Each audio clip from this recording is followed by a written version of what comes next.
The impressive Russian Gothic red brick building on Ploshchad Revolyutsy has had several functions since its creation and has been known by many names.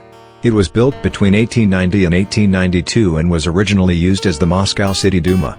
In 1936 the Lenin Museum was relocated here, which existed in the building up until 1993. Since then the building was used as a store for the State History Museum. It was only in 2012 that the building was once again open to the public as the Patriotic War of 1812 Museum. The museum details the run-up, the course and the Russian victory in the war against Napoleon. The Patriotic War of 1812 was celebrated in 2012. The 1812 thunder left a deep imprint on the memories of contemporaries and descendants, affecting all spheres of life of our country. Alexander Herzen once highlighted it as the year of 1812 that genuinely reveals the real Russian history. Everything before that was just a preface. The collection that commemorates the event comprises a wide variety of materials which spotlight the history of the Patriotic War of 1812 in all its diversity.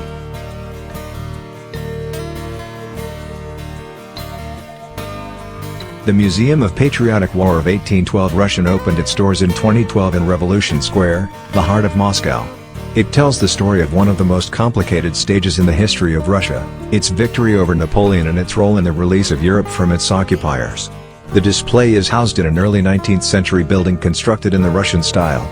The 1,800 square meter venue comprises 13 modern spacious halls, which house more than 2,000 unique exhibits, collections of weapons, military uniforms and awards, military household items, authentic documents and personal possessions of the participants of those battles, including both emperors. Alexander reigned as Emperor of Russia from 1801 to 1825 and Napoleon. Possessions.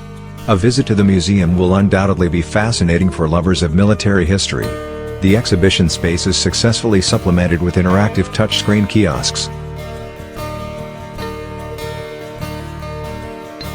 The Emperor Alexander I arrived to Moscow to arrange an official meeting on the 11th of July and discuss the problem of the Napoleon's army approaching to the city. Coordination of the further evacuation activities, including the evacuation of all the city administrators and officials, was to be accomplished under the supervision of the governor of Moscow, Count F. Rostopkin, who was responsible for the defense of the city against Napoleon. The arrival of the emperor encouraged the people greatly. Many of the Muscovites announced their intention to join the Moscow People's Volunteer Corps. The actual state councillor, retired Colonel I.P. Polivanov, was refused to leave the museum and join this voluntary association as the supervisor of the Kremlin Armory and Artisans' Chambers. P. Voluyev had such a high opinion of his abilities that he preferred him staying in the city for the needs of the museum. Together with I. Polivanov, P. Voluyev aimed their efforts at the common cause, a successful evacuation of the Kremlin treasury in 1812, and managed to take the museum collection out of the city and keep it safe. Every member of the museum staff was involved in the preparation and packaging of the collection for transportation. On the 22nd of August, in the evening, the string of carts comprising 150 units left the Kremlin under the guard of the representatives of the 19th Invalid Company of the Colonel Shuryaev.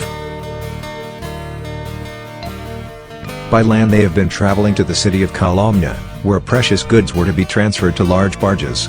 Then the museum's relics and employers were shipped to Nizhny Novgorod to find secure place for storage and housing accommodation already prepared and furnished.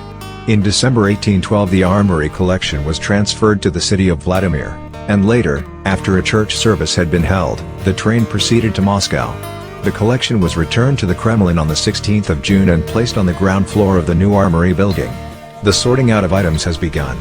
According to the results of the examination and official reports of I. Polivanov, all the packages and cases bearing stamps remained unspoiled. Still, some of the items turned out to have been damaged during the transportation.